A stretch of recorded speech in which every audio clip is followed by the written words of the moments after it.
Nobody in Mercy Creek noticed the boy at the corner until the day he ran into fire. Before that, he was just part of the scenery people trained themselves not to see. He slept behind the old laundromat when the nights were dry, beneath the rusted loading awning of Harper's feed store when it rained, and sometimes in the back room of St. Luke's Mission if Father Brennan had an empty cot and the other men weren't drunk enough to make sleep dangerous.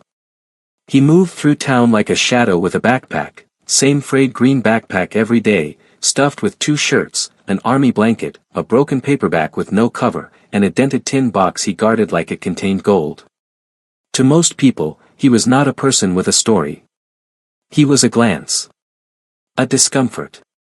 A reminder that bad things existed too close to the hardware store, too close to the diner, too close to the school where children were picked up in polished SUVs and carried home to dinner. His name was Eli. Very few people knew that. The women at the bakery called him sweetheart when they felt charitable and that poor boy when they didn't realize he could hear. The men outside Murphy's Auto called him kid. A few less generous people called him worse.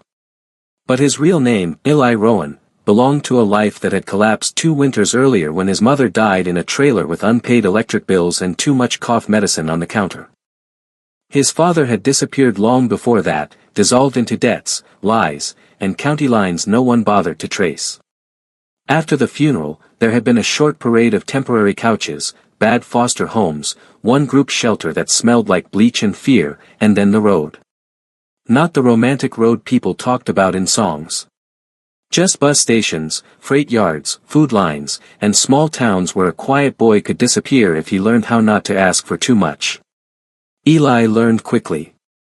He learned where restaurants threw out food before closing and which bins were safest.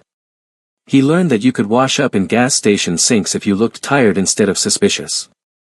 He learned that people would sometimes hand you work if you kept your eyes down and your voice steady, sweeping, unloading boxes, carrying feed sacks, clearing broken branches after storms.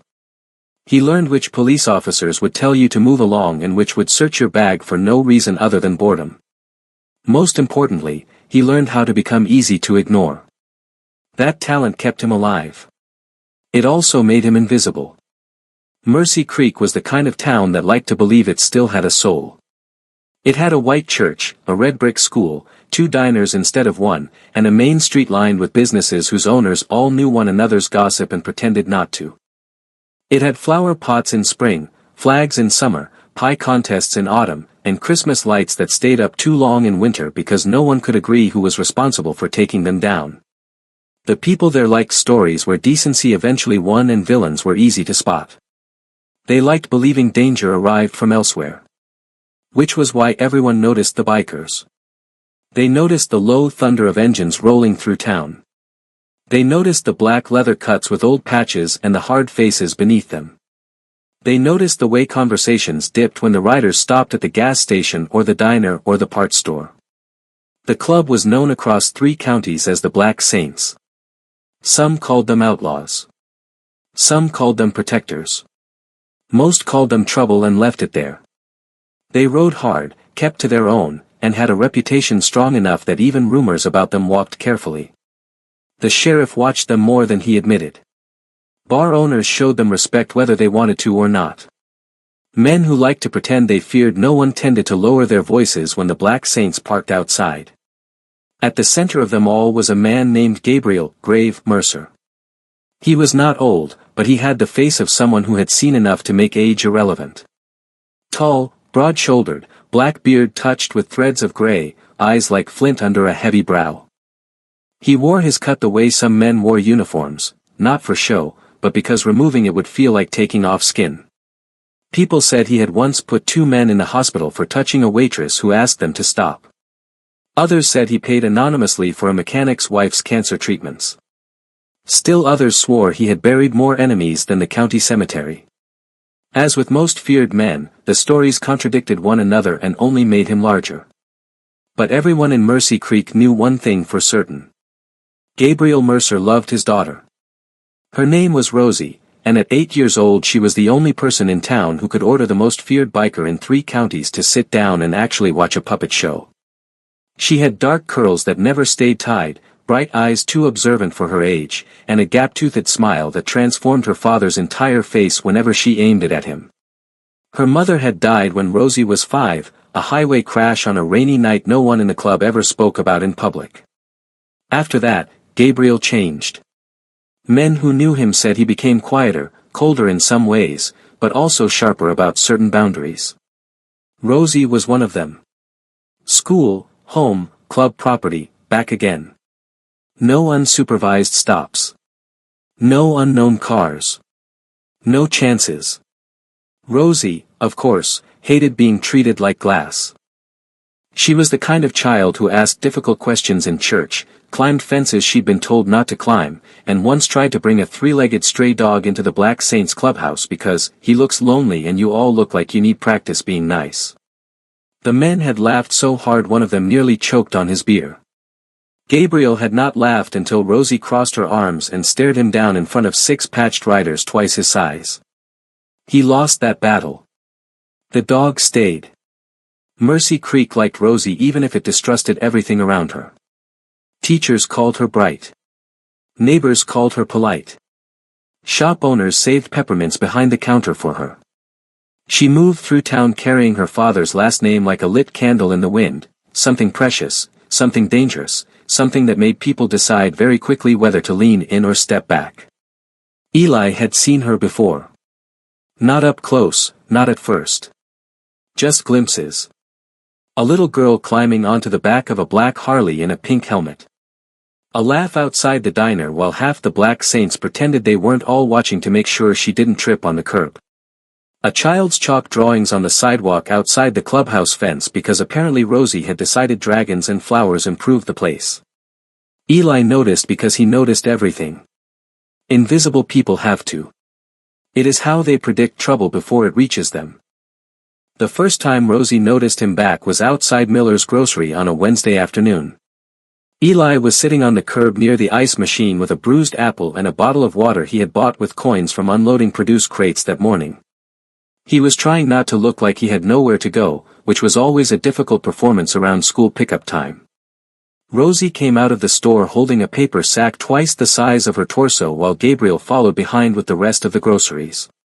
She stopped dead when she saw Eli. Children have a way of looking directly at what adults train themselves to blur. Rosie studied him with serious intensity. His torn sleeve.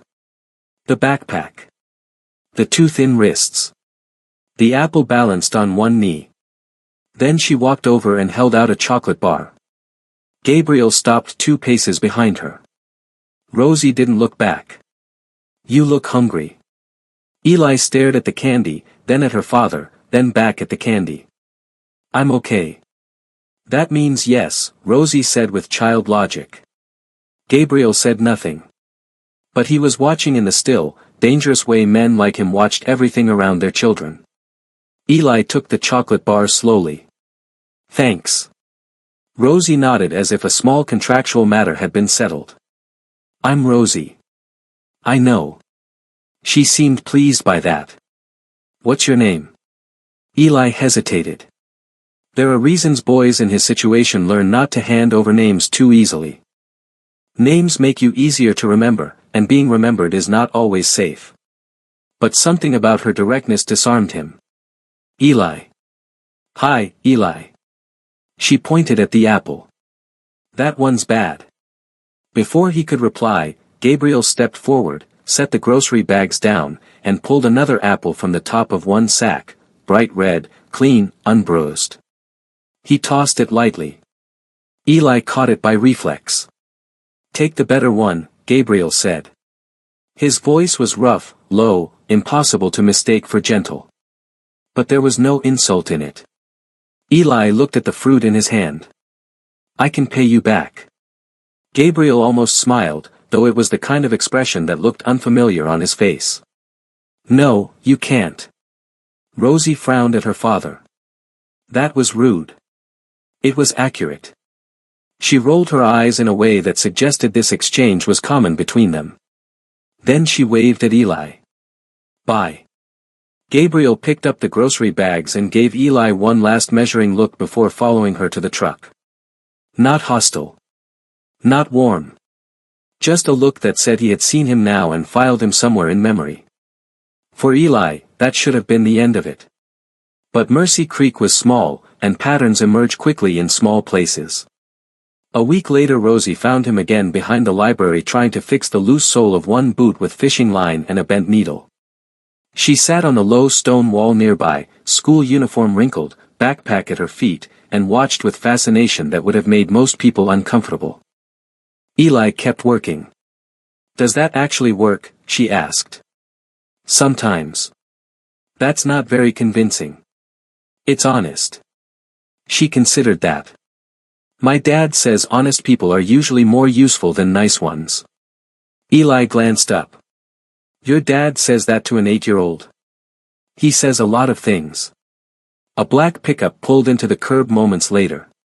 Gabriel leaned across the driver's seat and looked at them through the open window. Rosie called cheerfully, "He's sewing his shoe."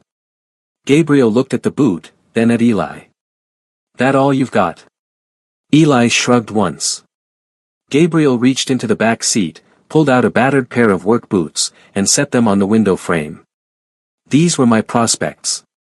He bought the wrong size. Try them." Rosie grinned like Christmas had arrived early. Eli stared.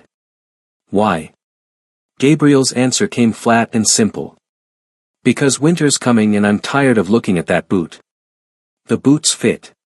That was how it started. Not friendship exactly. Not at first. Mercy Creek would have laughed at the word.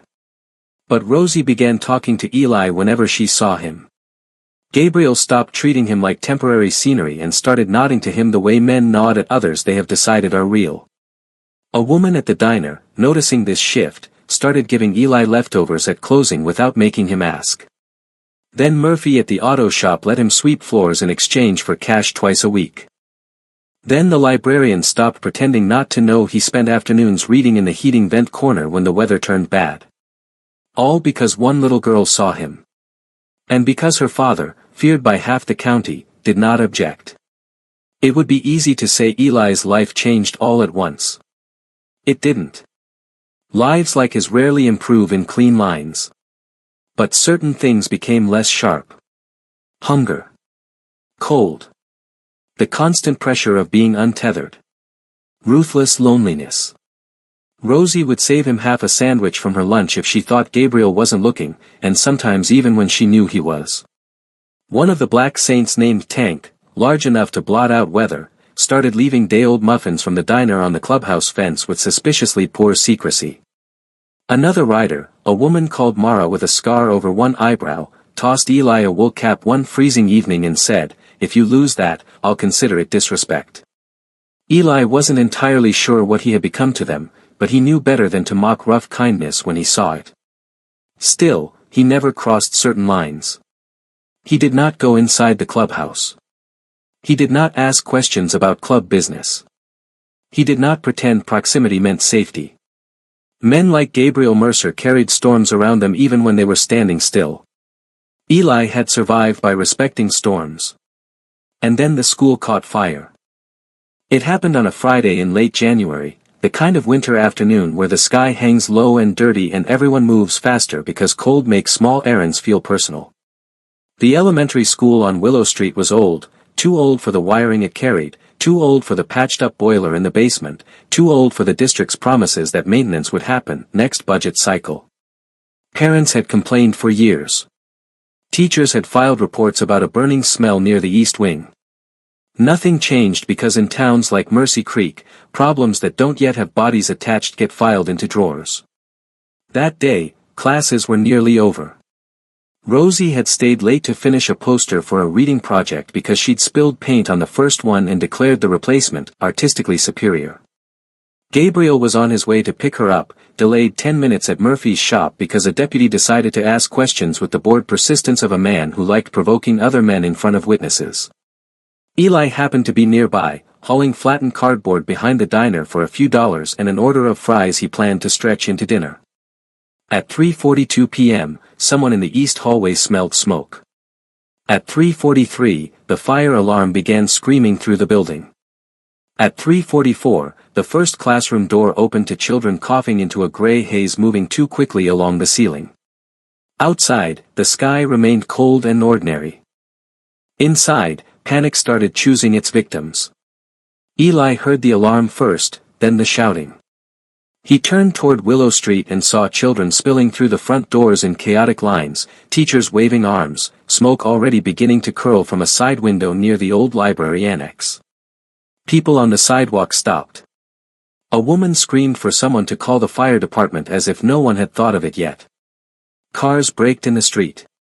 A man from the barbershop ran toward the school and immediately backpedaled when black smoke punched through the doorway with enough force to teach him caution. Eli dropped the cardboard. He was halfway across the street before he knew why his body had moved. There are moments when the mind puts pieces together too fast for language. School. Late Friday. Rosie stayed late Fridays sometimes. Gabriel delayed. East Wing. Library Annex. By the time he reached the front steps, a teacher was shouting names, coughing so hard she could barely stand. Parents were starting to arrive in a wave of terror and engine noise. Everyone out. Eli yelled. The teacher looked at him with wild, unfocused eyes. We think so, we think. Think. The most dangerous word in a fire. Another child stumbled out, crying for a backpack left inside. Then from somewhere deeper in the building, muffled by smoke and walls and the high mechanical shriek of the alarm, came a sound Eli recognized with horrifying certainty. A little girl screaming for her dad. Rosie. His heart slammed once, hard enough to make the world lurch. The smoke thickened at the doorway. Heat rolled outward now in angry breaths. Someone grabbed Eli's sleeve, an older man from the feed store maybe, yelling for him not to go in, but Eli tore free. Because he knew that voice. Because Gabriel Mercer was not here yet. Because sometimes the invisible boy on the corner is the only one close enough when disaster makes its choice. And before anyone could stop him, Eli Rowan pulled his sleeve over his mouth and ran into the flames. The first thing the fire took from Eli was direction. 1 second he was crossing the school threshold with the cold afternoon at his back, and the next he was inside a world made of heat, alarms, and moving gray-black walls. Smoke did not behave the way people imagine from movies. It did not drift politely near the ceiling and leave the lower air clear. It folded downward in heavy layers, turned hallways into blind tunnels, and stole breath with shocking speed. The alarm screamed so loudly it seemed to come from inside his skull. Somewhere metal clanged. Somewhere glass burst. Somewhere children were still crying outside, but those sounds were already thinning behind the Roar building in the East Wing. Eli dropped low instinctively. He had never been in a school fire. Never trained for this. But he had lived enough rough winters around barrel fires, kitchen accidents, and one shelter blaze in Knoxville to know one thing for certain: heat rises, smoke kills, and panic gets you lost faster than darkness ever could. Rosie, he shouted, but the name came back at him broken and useless. The front hallway was full of drifting papers and half-abandoned backpacks. A bulletin board had fallen sideways off the wall, spilling gold star drawings into the smoke. One classroom door banged open and shut in the shifting pressure.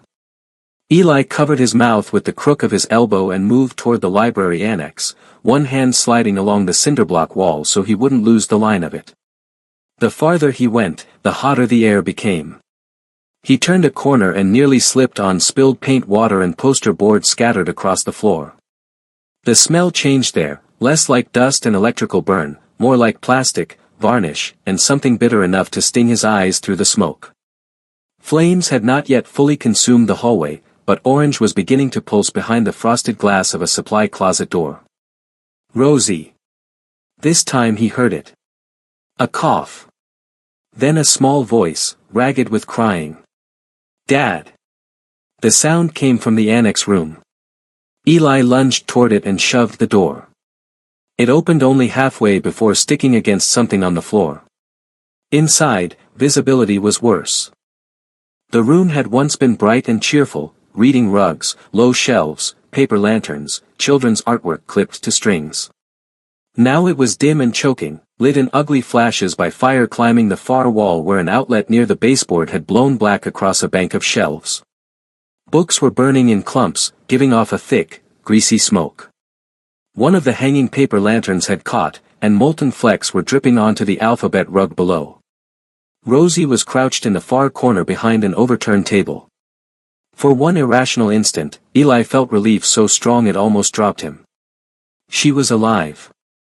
Then he saw why she hadn't gotten out.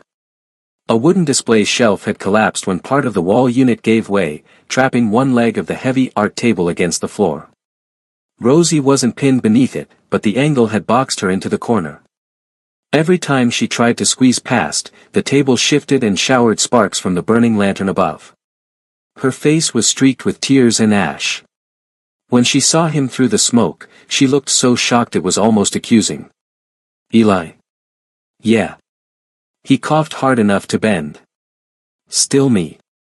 You came in here. Apparently.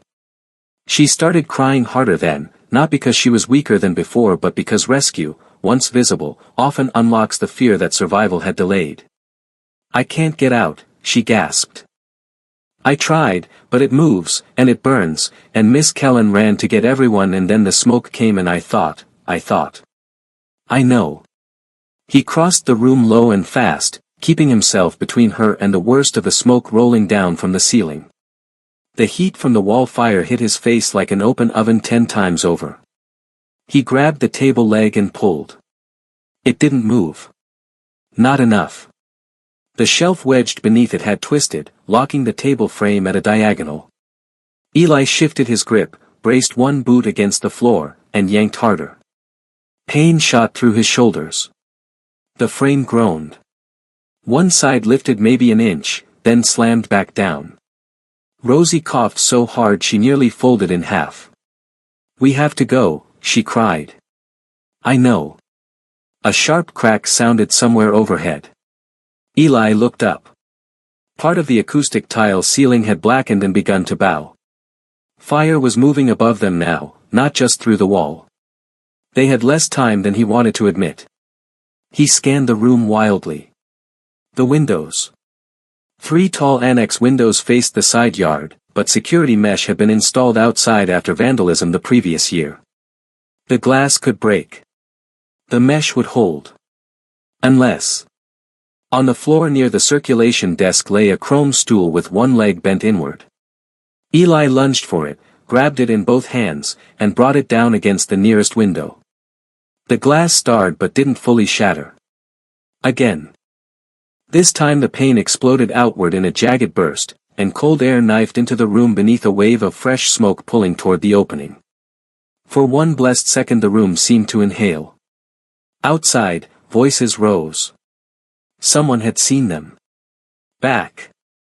Eli shouted to Rosie, more command than comfort. He swung the stool into the remaining glass, clearing the frame enough to make a way through, then froze when he saw the metal mesh still bolted across the outside.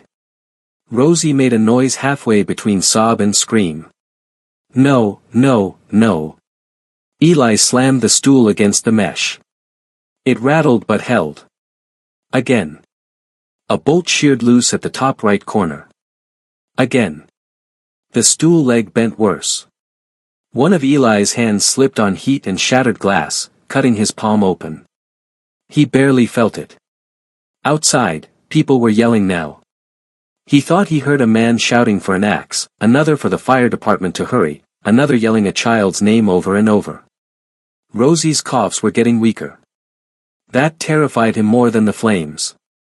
Rosie, look at me. She tried. Can you crawl under the table if I move it a little? I think so. Good. When I say move, you move fast. Don't stop. Don't look back. Her eyes were huge in the smoke. She nodded. Eli dropped the ruined stool, returned to the trapped table, planted both feet, and heaved with everything in him. The adrenaline made him stronger than he was, but not strong enough on its own. The frame lifted only halfway again. Not enough. Then a voice bellowed from outside the window with such force it cut through the fire. Rosie. Gabriel. Rosie cried out so sharply it was almost joy. "Daddy!" Eli twisted toward the broken window. Through the jagged frame and hanging mesh he saw a shape barrel through the smoke outside, big, black-jacketed, wild-eyed, carrying something heavy over one shoulder. Gabriel Mercer hit the mesh from the outside with a fire axe taken from somewhere, maintenance shed, truck, God knew where. The blade punched through the wire grid and tore it open in 2 savage strokes. Another rider appeared behind him, then another, but Gabriel drove them back with one arm because there was no room for anyone else in his panic. "Get her to the window." "I'm trying." Gabriel saw the trapped table and understood instantly. He dropped the axe, seized the torn mesh with both hands, and ripped the remaining edge outward until it peeled from the brick. Inside, Eli gave one last desperate pull on the table leg. Something underneath finally snapped. The frame jumped upward enough to free the gap. Now. Rosie dove low under the lifted edge. Eli nearly lost the table on top of her when his grip slipped. She scrambled through, coughing, and he let the table crash aside as sparks rained from the lantern above. Eli snatched her under the arms, half lifted, half dragged her to the window, and Gabriel reached in with both hands. For one fraction of a second all 3 of them were joined by Rosie's weight. Then she was through. Gabriel pulled her out against his chest and stumbled back into the winter air. Eli should have followed immediately. He meant to. But as he moved toward the window, a burst of flame rolled across the shelf line behind him, faster than before, and the heat struck like a fist. He threw an arm over his face and staggered sideways. The room changed shape in an instant. What had been dangerous became catastrophic.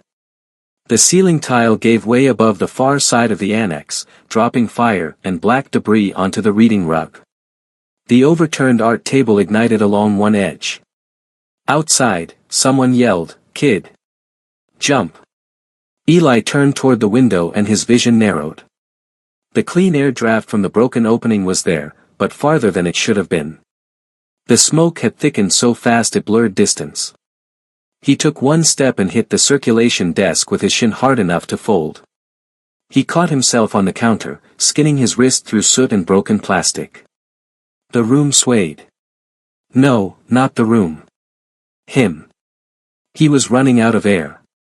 That realization arrived with brutal clarity. His chest was heaving, but every breath felt thin and wrong now, scraped raw with heat and ash. His eyes watered so badly he could barely see the opening. "Eli!" Gabriel's voice again, closer this time, and then something impossible happened. The biker came in. He didn't hesitate. Didn't calculate the odds. He wrapped one forearm over his mouth, planted a boot on the broken frame, and hauled himself through the window into the burning annex while 2 men outside shouted that he was insane. Maybe he was. Maybe fathers become a specific kind of insane when death is still in the room with someone who just saved their child. Gabriel landed hard, grabbed Eli by the jacket collar before the boy could protest, and hauled him upright with shocking force. "Move!" Eli tried. His knees half obeyed. A loud crack split the room. Both of them looked up just in time to see a burning section of ceiling support tear loose over the far shelf. Gabriel didn't wait. He wrapped an arm around Eli's ribs, turned his own body toward the falling debris, and drove them both through the window frame in a spray of glass and smoke just as the support came crashing down where they had stood. They hit the frozen ground outside in a tangle of weight and momentum. Cold air slammed into Eli's lungs so hard it hurt worse than the smoke had. He rolled onto one side, coughing violently, each cough dragging fire out of his chest. Hands were on him immediately, too many hands, pulling him clear, patting down his sleeve where sparks had landed, someone shouting for medics, someone else yelling that there were still teachers unaccounted for. But all Eli could focus on was Rosie. She was alive. She was sitting in Gabriel's lap on the winter grass 20 feet away, crying into his neck while he held her so tightly it looked painful. One of his hands was spread over the back of her head like he could shield her from everything left in the world. His eyes, over her shoulder, found Eli. The look in them was not something Eli had words for. Not gratitude alone. Not relief. Shock, maybe. And something heavier. Something like the moment a life changes and knows it. Sirens roared into Willow Street then, fire trucks, EMS, sheriff's cruisers, every emergency sound Mercy Creek could produce now that the worst part was already over. Teachers were herding children across the lot. Parents were arriving in waves of screaming names. Firefighters poured from the engines and attacked the east wing with the speed born of too much practice in old buildings. The school would survive, though much of the annex would not. Mercy Creek, however, had already changed. Because people had seen it. They had seen the street kid no one bothered learning the name of run into a burning school when everyone else was still shouting. They had seen him come out with the biker's daughter. And they had seen Gabriel Mercer go back into the flames for him. That mattered. Even before anyone understood how much. Paramedics tried to separate Eli from the scene quickly. Oxygen mask. Blanket. Questions. Name. Age. Burns. Smoke inhalation, definitely.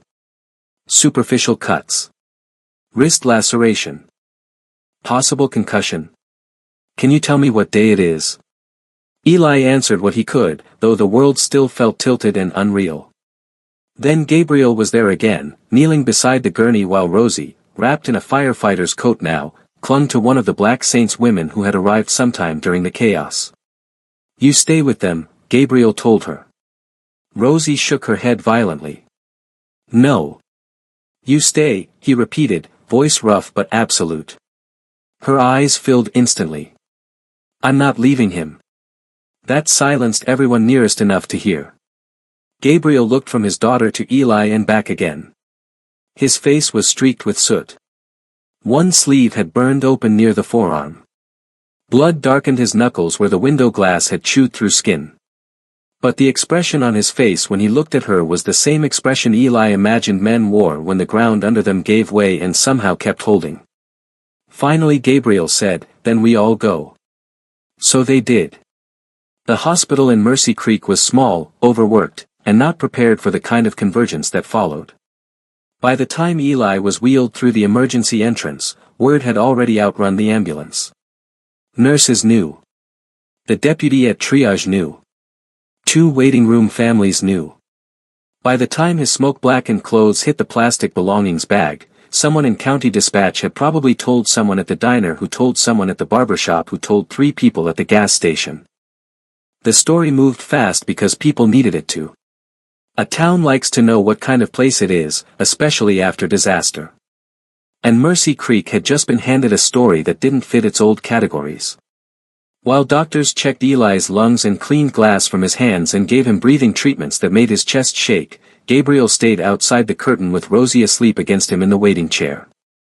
One of the Black Saints women, Mara, the same one who once gave Eli a wool cap, sat nearby with both arms folded and eyes on every door like she was prepared to fistfight the entire hospital if anyone breathed wrong at the child or the boy. When the physician finally emerged and said Eli would be okay, smoke inhalation, minor burns, cuts, overnight observation, but okay, Gabriel closed his eyes so briefly the motion could almost have been missed. Then he stood. The doctor, who clearly recognized him and clearly wished he did not, began some polite explanation about needing only family in the room. Gabriel answered in a voice that did not rise and therefore sounded all the more final. He has none here. The doctor faltered. Mara stood too. He does tonight. Nobody argued after that. Eli was half awake when Gabriel stepped into the room with Rosie walking beside him, her small hand wrapped around 2 of his fingers. The oxygen cannula under Eli's nose itched. His throat felt lined with sandpaper. His hands were bandaged. He looked, in his own opinion, ridiculous. Rosie climbed onto the chair by the bed without asking and immediately burst into fresh tears. Oh no, Eli croaked. Again. She nodded miserably. You were in there too long. That wasn't really the plan. Gabriel stayed standing for a second, looking at him with that same hard-to-name expression. Then he reached into the inner pocket of his coat and pulled out something small. The chocolate bar wrapper. The one from the grocery store weeks ago. Eli frowned. Gabriel set it carefully on the bedside tray. Rosie keeps things. Rosie sniffed. I was going to make it part of my scrapbook. Eli blinked. You scrapbook? I do a lot of things. That was so exactly her that even Gabriel almost smiled. Then the biker looked at Eli and said the words that would spread through the county by nightfall. You saved my daughter. Eli shifted slightly, wincing. Yeah. Gabriel's jaw tightened. No. Not, yeah. You ran into a burning building for her. Eli looked at Rosie. She was inside. As if that explains it. It does to me. Silence filled the room. Then Rosie slid off the chair, walked to the bed, and placed both small palms carefully on the blanket near Eli's arm. You're my hero now, she said with the brutal sincerity only children can survive saying aloud. Eli, who had survived nights in freight yards and winters under loading docks and a school fire that afternoon, found himself more undone by that sentence than by any of the rest. He looked at Gabriel as if asking for help. Gabriel, infuriatingly, offered none. Because somewhere in the middle of smoke and flame and fear, the invisible boy at the corner had become impossible to overlook. And outside the hospital, even before sunset, engines were beginning to gather. By nightfall, Mercy Creek no longer belonged to its usual sounds. The church bell rang at 6. The diner door chimed. A freight train moaned somewhere beyond the river. Dogs barked behind fences. But over and through all of it came the steady, gathering thunder of motorcycles. At first it was only a few. Then more. Then enough that people started stepping out onto porches with folded arms and uneasy faces, watching the roads that fed into town. The Black Saints were coming in from county lines, from roadside bars, from repair garages, from runs that ended the second the call reached them. They came because someone had told the story the right way. Not exaggerated. Not polished. Just true. The street kid saved Grave Mercer's daughter from the fire. And Grave Mercer went back into the flames for the kid. That was enough. By 7:30, motorcycles lined the curb outside Mercy Creek General in a dark, gleaming row. By 8, they wrapped around the lot. By 9, the overflow had begun filling the church parking spaces across the street, and old Mrs. Dillard, who ordinarily called the sheriff over teenage noise after dark, stood behind her curtains and said nothing at all. No one revved engines for show. No one shouted. The riders simply arrived and stayed. Inside the hospital room, Eli knew none of that yet.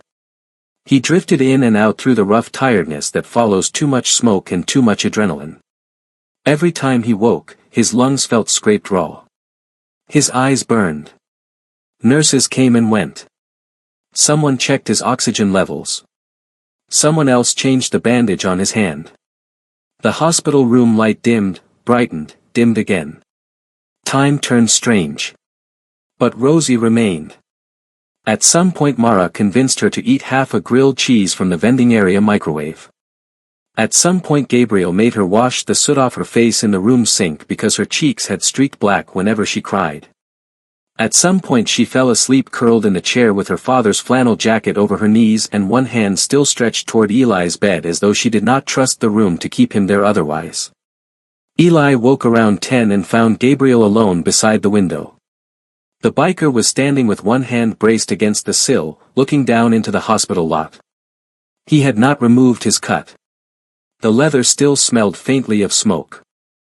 His burned sleeve had been wrapped in gauze by some irritated nurse who probably had not realized she was bandaging the most feared man in 3 counties. He looked like a storm trying not to break indoors. You should sleep, Eli said, voice rough. Gabriel glanced back. You should breathe easier. Working on it. For a second that was almost the whole exchange. Then Gabriel turned fully from the window and crossed the room, stopping beside the bed in the same controlled way he did everything important. There are 63 bikes outside. Eli blinked. Why do you know the exact number? I counted. Why? Gabriel looked at him as if the answer should have been obvious. Because they came for you. Eli stared. That sentence did not fit in his head at first. Men had come for him before, in his life, but never in a way that meant safety. I didn't ask them to. No. Gabriel pulled the visitor's chair closer and sat, forearms on his knees. That's why it matters. Silence settled. From the chair, Rosie snored once in a tiny, unheroic way. Neither of them acknowledged it. Finally Eli said, "You really don't have to do all this." Gabriel's eyes lifted to his. There was no anger in them, but there was something immovable. "Yes," he said. "I do." Eli swallowed against the soreness in his throat. "Why?" That made Gabriel go quiet. It would have been easier, Eli thought, if the biker had answered with club language. Debt. Honor. Family. Code. Men like him were supposed to talk in hard, simple nouns. But what eventually came out was harder than that. Because today, Gabriel said slowly, "My little girl was trapped in a room full of fire, and before I got there, you were the one who went in." His gaze did not move. "Do you understand what that does to a man?" Eli looked away first. No. He did not fully understand. Not as a father. Not as someone who had ever been stood for that way. But he understood enough. "I just heard her," he said. Gabriel nodded once. "That doesn't make it small." The room fell quiet again after that, but it was not an empty quiet. It was the sort that forms when two people stop pretending an event was less than it was. Near midnight, Ruth Granger from the diner came in with coffee for every exhausted nurse she liked and pie no one had asked for. Murphy from the auto shop dropped off a paper bag of clean clothes because the kid can't leave here looking like the fire one. Father Brennan stopped by to mutter prayers over Rosie's sleeping head and then, after glancing at Gabriel, muttered another one under his breath for stubborn sinners who hated being included. Mercy Creek was trying to understand itself through small acts. Outside, the number of bikes kept growing. Inside, Eli finally slept properly. The next morning, Mercy Creek woke to the sight of nearly 100 riders gathered around the hospital. That was the number people settled on by instinct because it sounded biblical and dangerous and impossible enough to satisfy rumor. Maybe there were 92. Maybe 106. By breakfast, it no longer mattered. The number had become part of the story. 100 riders for the street kid. 100 bikers because he saved Grave Mercer's daughter. People took pictures from sidewalks and behind windshields. Teenagers biked in circles nearby pretending not to stare. The sheriff's office parked 2 extra cruisers at the corner and then wisely chose visibility over confrontation. The reporters from the county paper arrived before 9 and got exactly nowhere when they tried asking questions. The riders were silent. The riders were disciplined. The riders were not there for publicity. They were there because a debt had been created in fire. And in the world they lived in, debt was not a sentimental idea. It was structure. Weight. Obligation. Memory. When Eli was finally wheeled to the observation window at the end of the hall, Rosie practically bouncing beside him, the sight below hit him harder than any medicine had. Rows of motorcycles. Black leather. Chrome flashing in the pale winter light. Men and women standing shoulder to shoulder outside the hospital as if they had built a wall out of loyalty and steel. At the center of the front row stood Gabriel Mercer. He did not look up at first. Then Rosie banged her palm gently against the window and shouted, "Dad." Heads turned. The moment Gabriel saw Eli at the glass, he took off his gloves and placed one hand over the patch on his chest.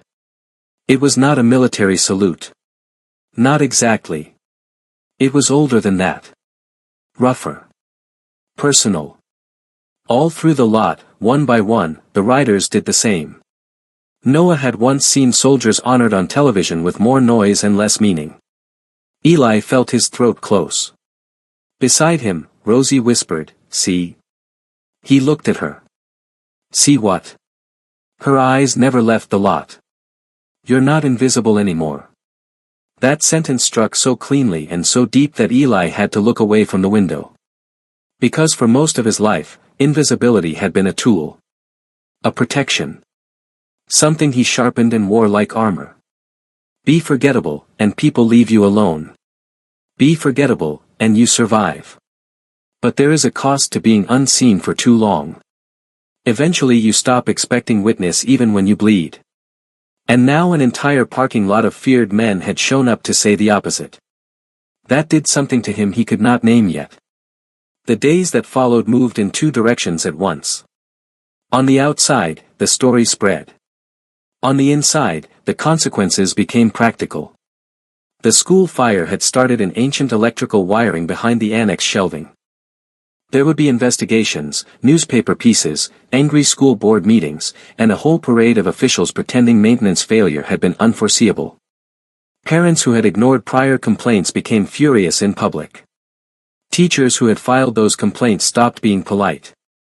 One local contractor got rich very quickly on emergency repairs.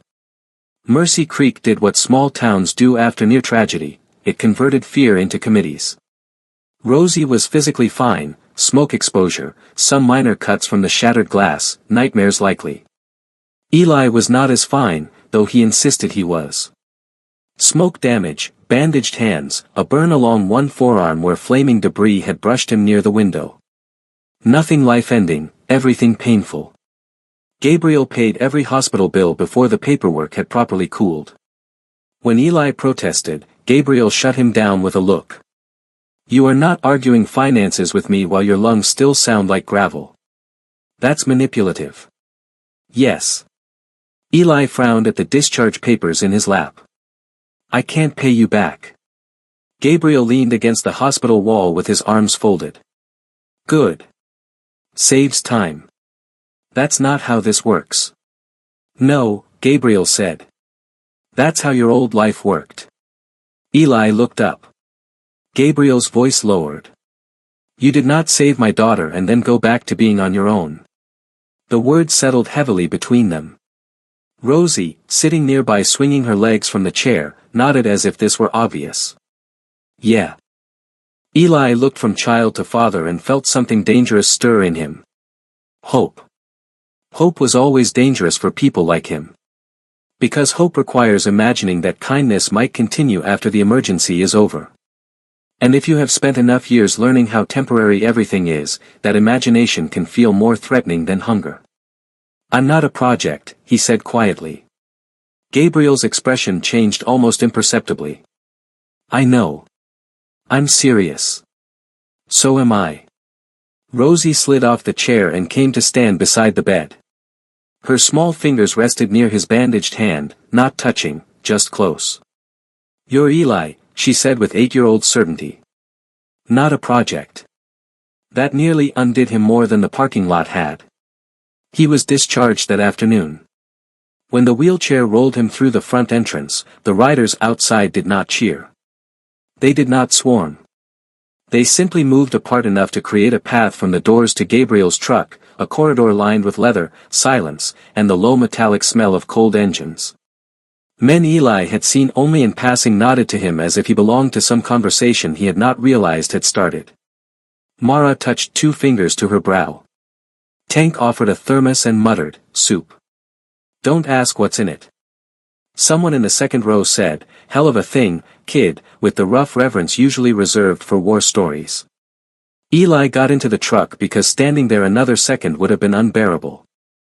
Rosie climbed in beside him. Gabriel closed the door, circled to the driver's side, and before starting the engine, looked once in the rearview mirror at the riders outside.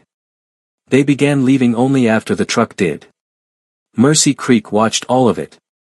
For the next week, Eli stayed at Gabriel's house. This had not been discussed as a formal arrangement so much as decided by force of obviousness. Father Brennan's mission was too crowded and too unstable for recovery. The laundromat awning was absurd. The tiny room behind Murphy's shop that might have worked for a healthy boy was impossible for one coughing his lungs raw every 2 hours. So Gabriel brought him home.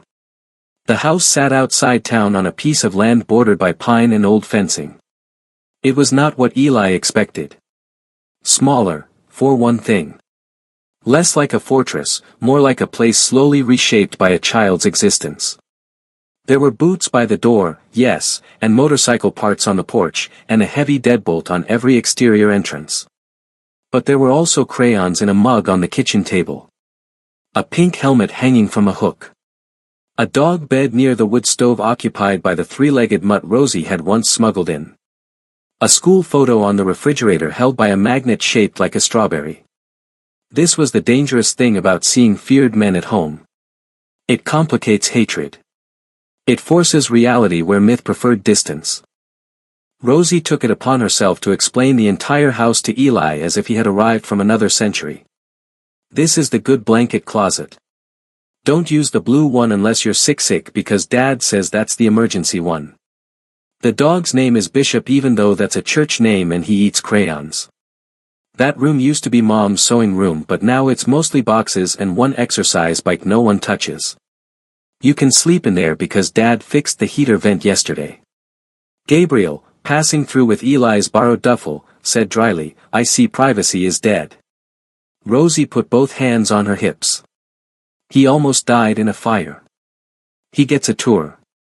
That logic is terrible. It's compassionate. Gabriel looked at Eli.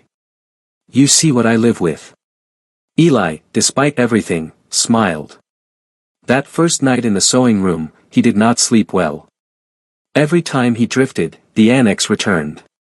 Fire. Smoke. The broken window.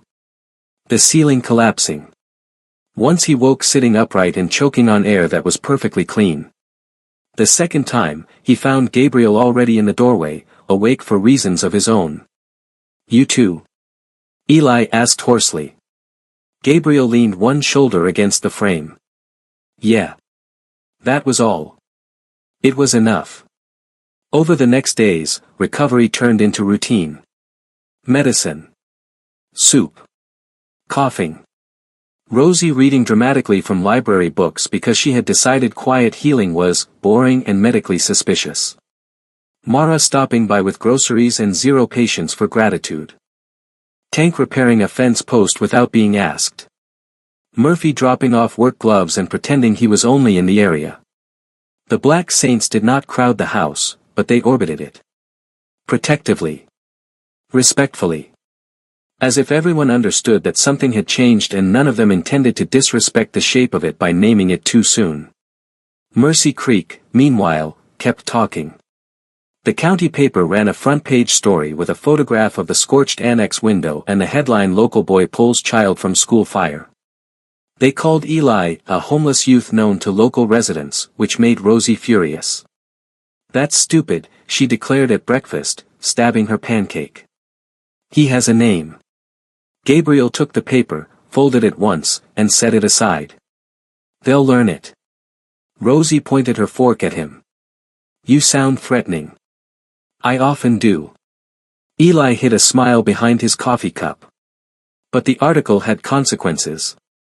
Churches started asking about donation drives. The school principal, looking 10 years older since the fire, came by the house personally to thank Eli and ended up crying in the kitchen when Rosie hugged her. The school board announced a fund for the recovery and future support of Eli Rowan, though half the town knew that if any of those men tried to mishandle the money, the Black Saints would treat it as an act of war. Mercy Creek had discovered moral urgency the moment the story became impossible to ignore. One afternoon, a woman from county services came to discuss placement options. Gabriel let her finish. Then he asked, in a very calm voice, what options exactly? She shuffled papers. Well, given Eli's current status, we'd need to assess whether transitional housing or foster reassignment. Rosie slammed her crayons down so hard one snapped. He's not going anywhere. The woman blinked. Gabriel's gaze never moved. She is expressing the household position. The official tried again, this time looking at Eli instead. The goal would be stability. Eli opened his mouth, but Gabriel got there first. You think stability means strangers? It means legal guardianship and proper oversight. Gabriel was silent long enough that the woman began to visibly regret everything about her profession. Then he said, come back when you've decided whether the system that lost track of him gets to define proper. She did not come back soon. A week passed. Then another. The temporary arrangement refused to feel temporary. Eli's cough eased. His burns healed pink and tender. He started helping around the property in small ways once Gabriel stopped treating standing upright as reckless ambition. He fixed the latch on Rosie's chicken coop because apparently she had chickens now, which felt like a fact the world should have introduced more carefully. He sanded down a warped porch board. He and Rosie argued daily about whether the dog was trainable.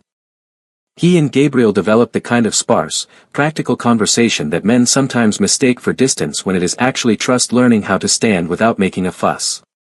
Then, one cold evening near the end of February, Gabriel found Eli in the garage staring at an old dirt bike frame propped in the corner. It was Rosie's mom's brother's, Gabriel said from behind him. Eli turned. It runs? Not currently. Eli looked at the carburetor pieces laid out on the workbench, the clean chain, the labeled bolts in coffee tins. You were fixing it. Gabriel stepped closer. Was. Why'd you stop? For the first time in days, something like grief crossed the biker's face fully exposed. She used to say Rosie would ride it one day. Silence filled the garage. Then Eli said, very carefully, maybe she still will. Gabriel looked at him a long moment. Maybe. He picked up a wrench, turned it once in his hand, then set it down again. You know what shocked them? He asked. Who? The riders. Eli frowned. About what? Gabriel's gaze drifted toward the garage door, toward the fading evening light beyond it. Not that you went into the fire. He shook his head once. That I went in after you. Eli stared. Why would that shock them? Gabriel laughed without humor. Because men like me get a reputation for choosing blood over strangers. He met Eli's eyes. And because until that moment, some of them probably believed it too. The words landed deeper than Eli expected. Gabriel continued. You changed more than one thing that day. That night, Eli lay awake for a long time thinking about that. About fire. About witness. About how one act could split not only a life, but an entire town's way of seeing. Spring came slowly. Mud first. Then damp wind. Then the first green edging into the pines. By March, Mercy Creek had mostly repaired the visible damage. The school annex remained boarded while reconstruction began. Children adapted faster than adults and had already turned the fire into a story told with alarming enthusiasm at recess. Rosie returned to classes, though she refused to go anywhere near the temporary trailer library unless Gabriel or Eli was in sight. Eli, meanwhile, had stopped saying, when I leave, and started saying, if I stay, which Rosie took as victory and Gabriel pretended not to hear. Then came the town meeting. School board. Budget discussion. Safety plan. Public comments. The gymnasium was packed, angry, noisy, self-righteous in the way communities get when negligence becomes undeniable. Gabriel had no intention of attending until Rosie asked whether Eli would go. Eli had no intention of attending until Ruth from the diner said, if they're going to use your name in speeches, you'd better make sure they pronounce it right. So they went. When Eli entered the gym with Gabriel and Rosie, the room changed. Not theatrically. Quietly. Heads turned. Voices lowered. Not because of fear alone this time. Because everyone knew who he was now, and because the man walking beside him made visible what gratitude looked like when it had horsepower and scars. The board members stumbled through apologies and committee language until public comment opened. Parents stood. Teachers stood. The janitor stood and described smelling burning wires for months. Then, unexpectedly, Eli stood too. Gabriel looked at him sharply. Rosie looked thrilled. Eli walked to the microphone with his hands shoved into the pockets of his borrowed jacket to hide the fact that they were shaking. He had never liked crowds. Had spent most of his life avoiding rooms where people expected anything from him. But some things become impossible not to say once you have nearly died hearing a child scream. My name is Eli Rowan, he began, and the gym went very still. He did not speak long. He didn't need to. He talked about the smell in the annex. About the broken window. About how teachers had done their best while the building failed around them. About children trusting adults to keep fire from the walls. About how being poor, or homeless, or ignored should never decide who gets rescued and who gets remembered. When he finished, no one clapped immediately. The silence was too full for that. Then Ruth started. Then Murphy. Then the teachers. And finally nearly everyone in the gym was on their feet, except the board members, who looked like they wished the floor might open. Gabriel did not clap. He stood beside Rosie with his arms folded and his jaw tight and watched Eli like a man seeing proof of something he had already known but not yet heard aloud. Afterward, in the parking lot under the dim gym lights, Rosie grabbed Eli's hand and swung it once. "You were amazing. I was terrified." "That too." Gabriel opened the truck door for her, then turned back to Eli. "You got a place in this town now." Eli looked across the dark lot where people were still staring, some smiling, some uncertain, all of them seeing him in full for maybe the first time. "Maybe," he said. Gabriel shook his head. "No, maybe." He looked toward the road where several Black Saints bikes waited, engines idling low. Then he said the sentence that ended one life and began another. "You ever want to leave Mercy Creek, you leave with a key in your pocket and somewhere to come back to." Eli did not answer right away. He could not. Because boys like him learn to survive without promises. They learn that promises are weather. Warm for a moment, gone by morning. But this did not feel like weather. It felt like foundation. Rosie leaned out the truck window. "Say yes before he gets all emotional and ruins his reputation." Gabriel looked horrified. "I will abandon both of you here." Eli laughed then, really laughed, for the first time since before the fire. And when he finally climbed into the truck beside them, Mercy Creek watched the taillights go and understood, even if only dimly, why the riders had come the way they had. Because the shocking thing that happened next was never just the motorcycles. It was this.